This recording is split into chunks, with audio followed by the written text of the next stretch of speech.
Hola, ¿qué tal? Bienvenidos sean una vez más al área específica de pensamiento matemático. Concretamente en esta ocasión estaremos abordando el tema de frecuencias. Con base en el temario, dicho tema corresponde al número 11 de la lista.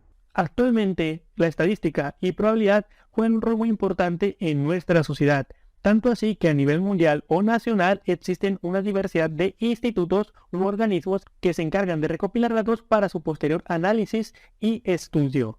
Concretamente en México, el Instituto Nacional de Estadística y Geografía, conocido como INEGI, es el organismo encargado de dicha tarea. Esto es importante porque nos permite conocer mejor nuestra sociedad. Por ejemplo, los diferentes idiomas y la proporción en que se hablan estos en México, así como también las lenguas indígenas.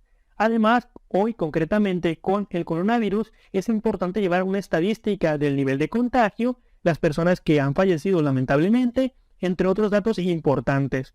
Pero esto no se limita únicamente a datos que puedan ser bastante comunes, sino que, por ejemplo, ustedes lo sabían, o a lo mejor algunos sí lo sabían, que la serie de House of Cards de Netflix fue hecha a partir de datos estadísticos que tenía la compañía, que posteriormente hizo un tratamiento y se dio cuenta que las diferentes características que pudiera tener una serie para que fuera exitosa eran las de dicha serie. Esto fue tan efectivo que hasta la fecha, si el dato no me falla, la serie de mayor impacto y éxito en Netflix ha sido House of Cards. Y este es solo un ejemplo atípico, poco común, de lo que se puede lograr con la estadística y la probabilidad. Ahora bien, para poder entender los conceptos importantes de este tema, sería bueno empezar con un ejemplo claro y conciso. Y para esto vamos a utilizar un ejemplo de la vida cotidiana. Vamos a hacer un análisis sobre una población. En este caso es un grupo pequeño, es un salón de estudiantes de preparatoria del último semestre, en el cual nosotros vamos a tomar sus edades. Concretamente lo que tuvimos fue lo siguiente: 17, 18, 19, 20 y 21. Evidentemente, las edades que se encuentran en mayor proporción son 17 y 18, puesto que son estudiantes de último semestre de preparatoria.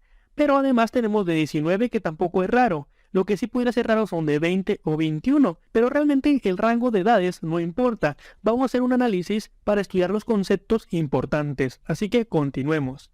Muy bien, ahora sí entremos de lleno en el tema de tabla de frecuencias. Para esto emplearemos los datos de las estaturas de los estudiantes, también conocidos como datos en bruto. Este concepto se maneja porque dichos datos aún no han sido tratados ni estadística ni probabilísticamente. Una vez que tú tienes los datos preferentemente ordenados, aunque no son necesarios, lo que hacemos es construir una tabla llamada tabla de frecuencias, la cual tiene esta forma. Evidentemente es una tabla y maneja conceptos bastante constantes entre los diferentes problemas. El único concepto que no se maneja constante es el primero, el cual hace referencia al tipo de dato que estamos empleando. En este caso es la edad, pero bien pudiera ser la estatura de los estudiantes, el sexo, el teléfono que utilizan, entre otros. Bueno, los que nunca van a cambiar y van a ser comunes en cada tipo de ejercicios, de ahí viene el nombre de tabla de frecuencias, es frecuencia absoluta acumulada, frecuencia relativa y frecuencia relativa acumulada. Y aquí hablo un etcétera, porque aún existe otro concepto que manejaremos más adelante. Bueno, hay que llenar esta tabla. El primer concepto es muy sencillo, simplemente tienes que agrupar tus datos en los diferentes tipos que tengas. En este caso sería 17, 18, 19, 20 y 21 años. Obviamente empaqueta todo lo que tenemos aquí, porque son los años que manejamos, independientemente del número que se repita. Una vez que llenamos la primera fila, procedemos a ir con la segunda, en este caso con la frecuencia absoluta, pero es importante manejar el concepto. En este caso la frecuencia absoluta se refiere al número de veces que aparece un determinado valor en el estudio estadístico. ¿A qué se refiere esto concretamente? Bueno, al número de 17, 18, 19, 20 o 21 que hay.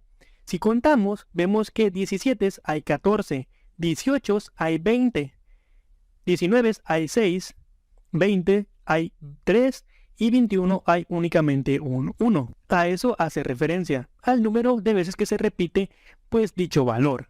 Muy bien, el siguiente concepto es frecuencia absoluta acumulada. ¿Y a qué hace referencia? Bueno, la frecuencia absoluta acumulada es el resultado de ir sumando las frecuencias absolutas de las observaciones o valores de una población o muestra. Uy, qué complicado suena eso. Bueno, no realmente. Miren, lo que tenemos que hacer es fijarnos en la fila anterior.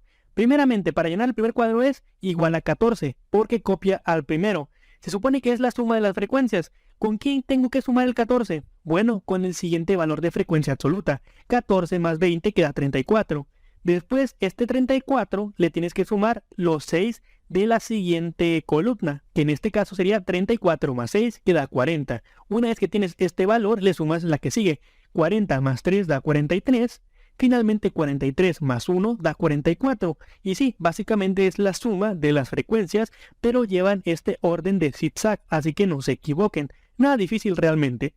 Una vez que estamos en este punto, sería bueno sumar el total de la frecuencia absoluta, que únicamente hace referencia a la cantidad total de datos que tú tienes. Concretamente tenemos 44 estudiantes, por lo tanto la suma de la frecuencia absoluta serían 44. Así que tengan presente ese dato porque suele ser importante. Bueno, una vez que tenemos el total, que obviamente de antemano ya lo sabíamos, pero también se podía obtener sumando las frecuencias absolutas, procedemos a ir a la frecuencia relativa. La frecuencia relativa hace referencia a el cociente, es decir, la división entre la frecuencia absoluta de un determinado valor y el número total de datos. El número total de datos son 44 y la frecuencia absoluta de determinado valor es lo que tenemos aquí enfrente. Vamos a proceder. La primera frecuencia relativa sería 14 entre 44. 14 porque es el número de veces que se repite o la frecuencia absoluta de 17 entre el número total que es 44. Entonces eso me da 0.32. Y si voy haciendo lo mismo con cada dato, pues me va a dar esto, ¿no? 0.45, 0.14, 0.07, 0.02. Bien, como dato curioso, la suma de 0.32 más 0.45 más 0.14 más 0.7 más 0.02, esto me va a dar aquí un 1. Lo pueden probar con su calculadora. Bueno, vayamos finalmente a la frecuencia relativa acumulada. Esta se define como, al igual que la frecuencia absoluta acumulada, pues como la suma de las frecuencias relativas de las observaciones o valores de una población o muestra. ¿Qué tengo que hacer en este caso? Muy bien, lo mismo que en la tercera fila, que es únicamente ir sumando 0.32 para la primera, 0.32 más 0.45 da 0.77. 0.77 más 0.14 da 0.91. 0.91 más 0.07 da 0.98. 0.98 más 0.02 da un 1. Y bueno, finalmente con esto se llena esta parte de aquí. En este punto espero que los conceptos les queden bastante claros. Como se pueden dar cuenta, realmente no es algo complicado. Simplemente es cuestión de que no se equivoquen a la hora de sumar, dividir o ir sumando más. El último concepto que debemos manejar es la frecuencia porcentual. Y la frecuencia porcentual es muy sencilla. Simplemente toman la frecuencia relativa, que es la que está acá, y lo multiplican por 100 para que te dé el porcentaje. 0.32% da 32%, 0.45% da 45%, y así con cada uno de los datos, para que sean 14%, 7%, 2%. Evidentemente, la suma total de estos porcentajes pues debería dar 100%. Y bueno, me faltaba el concepto de la frecuencia porcentual, el cual pues dice que el porcentaje de datos respecto al total que se ha reportado hasta el momento se puede calcular rápidamente multiplicando la frecuencia relativa acumulada por 100, que fue lo que ya anteriormente había comentado. Muy bien, continuemos. Bien, una vez que llenamos la tabla de frecuencias correctamente, podemos utilizar estos datos para hacer una gráfica para que visualmente sea mucho más atractivo y fácil de comprender. Bueno, los datos que normalmente se utilizan para hacer una gráfica son la frecuencia absoluta y la frecuencia porcentual, para que queden de la siguiente manera. En el caso de la gráfica de barras, pues lo que se pone abajo es la edad de los estudiantes, o dichos grupos que se hicieron, 17, 18, 19, 20 y 21. Y del lado izquierdo, del eje de las Y, se pone la frecuencia absoluta, que fue el dato que les comenté. Entonces, relacionas el 17 con una altura de 14, porque son 14 repeticiones del mismo valor. Lo mismo con el 18 para que sean 20, 19 para que sean 6, 20 para que sean 3 y finalmente 21 para que sea 1. Y hacer esto está realmente muy bien, porque nos refleja de manera visual súper rápido que la mayor cantidad de estudiantes que hay pues son los estudiantes que tienen 18 años y los que menos tienen son 21. Sí, yo sé que la tabla también no es confusa, pero qué mejor que verlo con una pequeña gráfica de barras. Ahora bien, si nosotros queremos ver el porcentaje, pues podemos hacer lo mismo.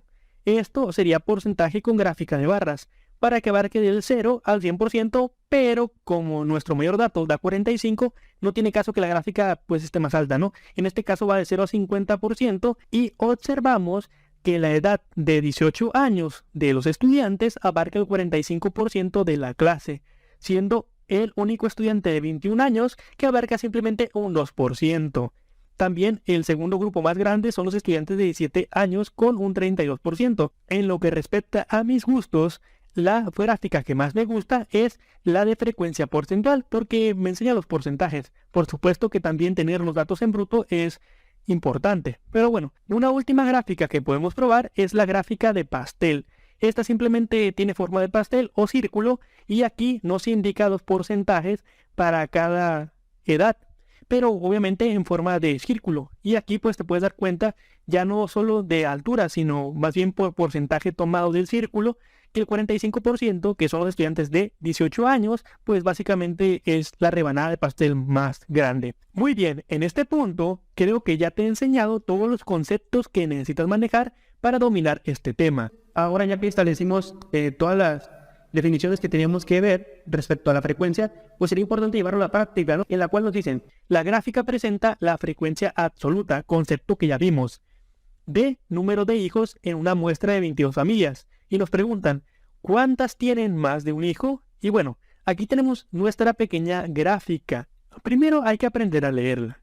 Ya que tenemos aquí la frecuencia y número de hijos, es importante decir que la frecuencia corresponde al número de familias. Por lo tanto, para la primera barrita tenemos que 4 familias tienen 0 hijos. Para la segunda tenemos que 8 familias tienen un hijo. Para la tercera, 6 familias tienen 2 hijos. Y para la cuarta, 4 familias tienen 3 hijos. Bien, con esta información respondamos ahora sí a la pregunta. Bueno, yo a partir de estos datos, lo que puedo obtener es una tabla. Número de hijos, 0, 1, 2 y 3. La frecuencia absoluta de dichos valores son 4, 8, 6 y 4.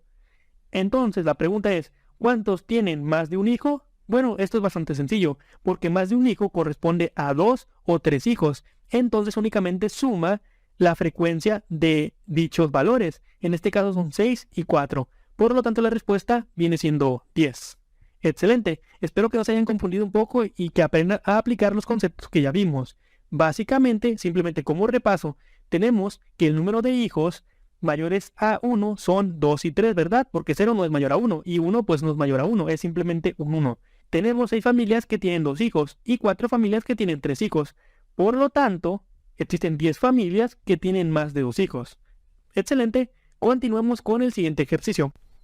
Bueno, finalmente veamos el ejercicio número 2, el cual dice, se le preguntó a 150 motociclistas cuál es el tipo de motocicleta preferida. Se obtuvieron los siguientes datos. Y bueno, del lado izquierdo tenemos una pequeña tabla, en el cual en la primera fila tenemos el tipo de motocicleta, en la segunda el número de personas al cual le gustó dicha motocicleta. Por ejemplo, la deportiva la prefirieron 55 personas. La segunda, que es la de turismo, 25. La tercera, crucero, 35. La de doble propósito, 15. Y finalmente la motoneta, 20 personas. Muy bien, en base a estos datos se nos pregunta cuál es la gráfica circular o de pastel que corresponde a los datos obtenidos. Y bueno, aquí tenemos 4 posibles respuestas. También se nos hace una pequeña observación, la cual dice, los porcentajes están redondeados. ¿A qué hace referencia eso? Bueno, resulta que los porcentajes simplemente son 2 cifras, ¿verdad? Estas 2 cifras pueden tener decimales. Lo que se hizo aquí fue omitir los decimales. Únicamente a eso hace referencia. Bueno, en fin, ¿cómo pasamos de tener esta tabla a tener estas gráficas de pastel? Bueno, es muy sencillo. Lo que tenemos que hacer aquí, obviamente no va a ser graficar. Va a ser pasar estos datos que tenemos, que si se dan cuenta son frecuencias absolutas, porque si recuerdan, las frecuencias hacen alusión al número de veces que algo se repite, y en este caso son 55 para la primera motocicleta, 25 para la segunda, y así respectivamente. Entonces, esto es frecuencia absoluta, por si no lo habían notado. ¿Cómo procedemos a obtener una frecuencia relativa o una frecuencia porcentual, que es la que más nos conviene para identificar los diferentes porcentajes a los cuales corresponde cada tipo de motocicleta. Bueno, esto lo hacemos de la siguiente manera. Aquí tenemos el tipo de motocicleta. Justo enfrente tenemos la frecuencia relativa, que son 55, 25, 35, 15, 20. En total, 150 personas fueron encuestadas. Muy bien. Bueno, ¿qué tenemos que hacer aquí? En principio, esta parte de aquí está un poquito mal. Bueno, ¿por qué? Recuerden, y es importante, anotar esto, es que lo que tenemos aquí, y yo me equivoqué, esto es frecuencia relativa. Hasta este punto. Porque recuerden que la frecuencia relativa era dividir cada frecuencia entre el número total. Está excelente. Yo sé que aquí me sale un decimal. Al momento de que yo tengo este decimal que me va a salir aquí y lo multiplico ahora sí por 100, que fue la parte que yo omití, ahora sí salen porcentajes. Simplemente como anotación, seguramente pues estás viendo el video, no creo que no te acuerdes, pero no está de más hacer la pequeña aclaración. Esto de aquí es frecuencia, bueno, dejen quitar el puntero porque no sé si está marcando o no.